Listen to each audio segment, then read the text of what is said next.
having a hot pot today. Balak sana natin yung party, pero dalawa lang tayo. Gawin na natin tong mukbang edition natin. Saladmaster edition. So, kanina po, nagluto kami ng chicken inasal. And I'd like to give credit to my Parsi Ryan Ramos for giving me the recipe. Ito na yung finished product. Kilapit Jack. Hindi na nakikita. At ano ang ginagawa namin today? Today, dahil nakuha ko na ang aking mahiwagang mini Dutch Saladmaster Limited Edition 4-quart mini Dutch pan with Hondo accessories. Gagawin ko na natin siya. So I'd like to thank Kainan Saladmaster for this grand prize! Yay!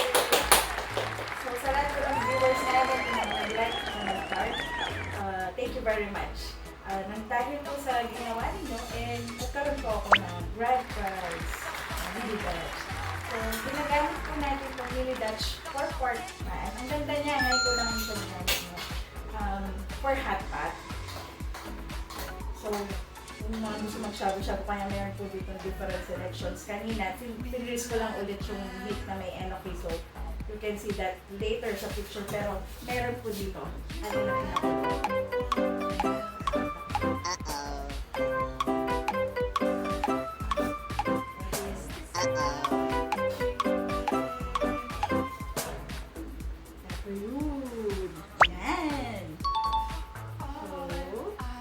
great for hot pot. No? So, and then there are also vegetables here. So, big in Jack. Magmumukbang tayo. This is our first time to do this. This is also great for fondue party. Cheese fondue, chocolate fondue. Pwede po siya. So, nag-shoot na kami ng mga selected vegetables. There's asparagus, broccoli, carrots, then there's enoki, there's bok choy, and yung enoki, nirap namin siya na sliced beef slices. Korean beef slices for shabu-shabu.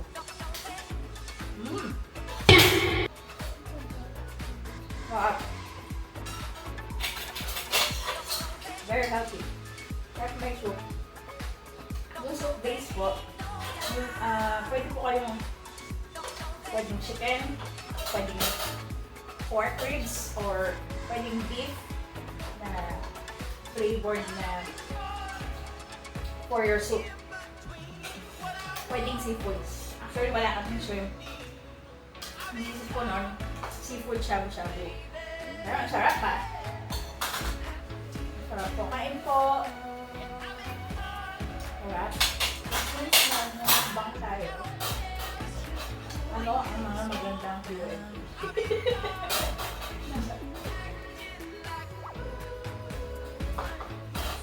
Best one, best one.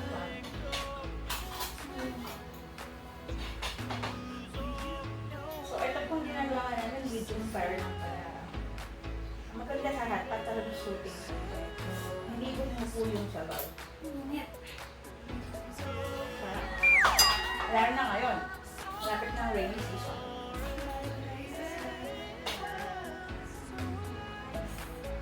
Si Jackie po, ang hilig po sa rice.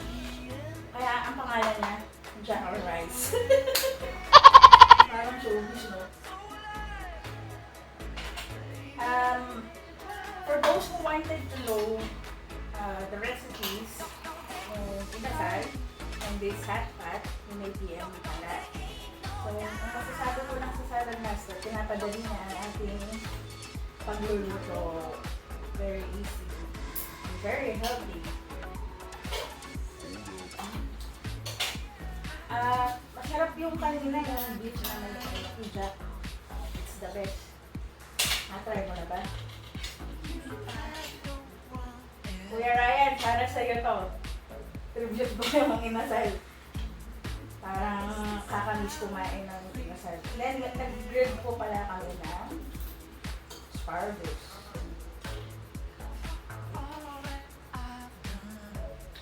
Tapos yung sausawan daw sa inasal is, ito no, chicken oil. We did it. Magpapakita rin ako ng video na actually nakagawa kami nung greaseless fried crispy chicken skin out of Saladmaster, walang oil. So yun, natural chicken oil talaga yun. Tingnan na siya na walang oil. And then, sausawan mo lang is kung yung mansi. Yan ako. Okay.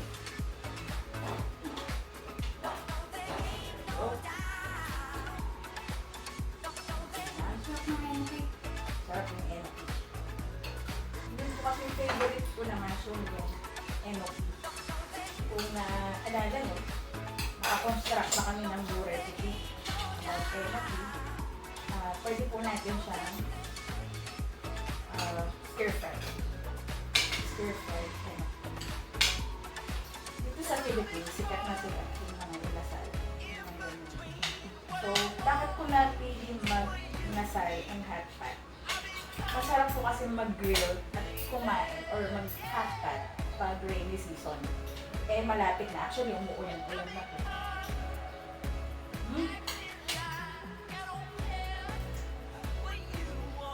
Ang naman! Awat it. Sarap? Juicy? Masarap! Ano ba ang mga pinagkakabisihan natin? Ano ba naman? During quarantine. Quarantine pa din. Actually kami, nanonood kami ng mga vlogs. So, nakita ko to sa isang vlog na pinanood namin. They call this as hot pot. Oh, taga-German yung ano eh. Pinay na nakapag-asawa ng German. So, nag-hot pot sila. Ano pagkabasa ng bigbihan? Oo. Sabi ko, ay, ganun pala ito. Ganun pala ginagamit nito. So, isip mo lang dati is ano eh, yung chocolate fondue na i-dip mo strawberry, ganun. Or, ayan, cheese fondue, diba? Ano-ano vegetable. Ngayon, nakita ko sila nag-hot pot, kaya na-inspire ko ako na gawin ito.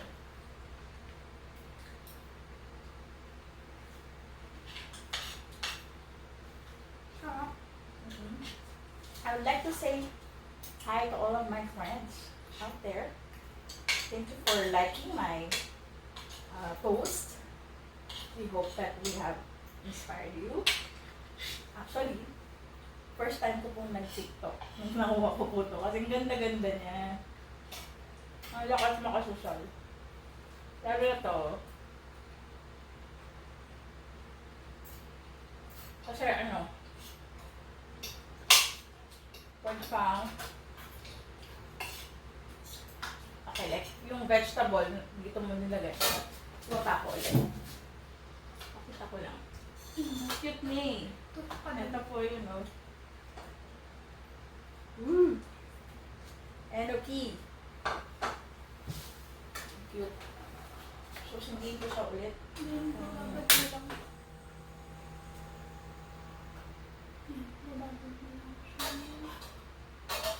This is also good for roasting pork and chicken. Yeah. Pwede ka mag-roast dito na medium size na chicken. Full size na chicken. And you can also bake. Ganun kagaling yung Saladmaster. This is also an oven. It's also a pressure cooker. Kahit walang water. Lalambot po yung nito. Namimiss ko na mag-cooking show ng conventional. But, again, we have a solution. Kahit po tayo ay naka-lockdown, you can have a session with me. A free cooking session with us. Virtual cooking show. So, just PM me if you want to learn different recipes or simply want to learn yung basics muna ng Saladmaster. Kung hindi ka pa nakapanood before, this is your chance. Just PM me. So, just get a schedule from me and we'll cook for you. Yung greaseless frying, ganon. Diba? Pack na pack. And then, abangan na yung ibang recipe. Greaseless frying, no? Without oil. Without oil ka na dito.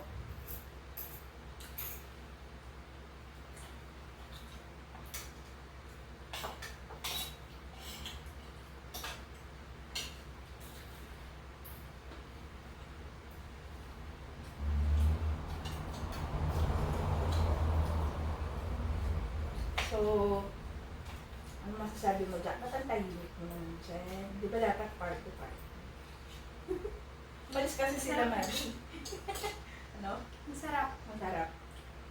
So, for everyone who are interested po to learn the recipes, just PM me. Thank you. Have a nice day po. We hope that you have enjoyed our short video. We are not a vlogger yet, but I am inspired sa lahat ng mga nagba-vlog po. I am inspired. Na nakikita yung mga videos nila, na-inspire tuloy ako. So, ayan ho. Lalo na may Saladmaster. Okay, gawin na yan. So, thank you again. God bless everyone. Keep safe po. Bye! Thank you. Thank you. Masarap.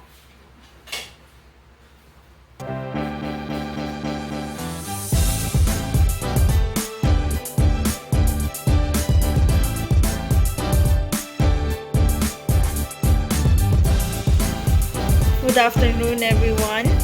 And right now we're cooking a healthy, greaseless, crispy fried chicken skin. Wala pong oil yan. Kanina pa po namin kasi siya niluto na late na ako nag-video. Pero ito na po yung lumabas na oils from the skin of the chicken. We're using the Saladmaster 3/4 culinaire. We just seasoned the chicken with salt and pepper, Mama. Okay. So, mamaya papakita ko sa inyo na magiging crispy, golden brown chicken skin po siya. Fried chicken skin. Bye!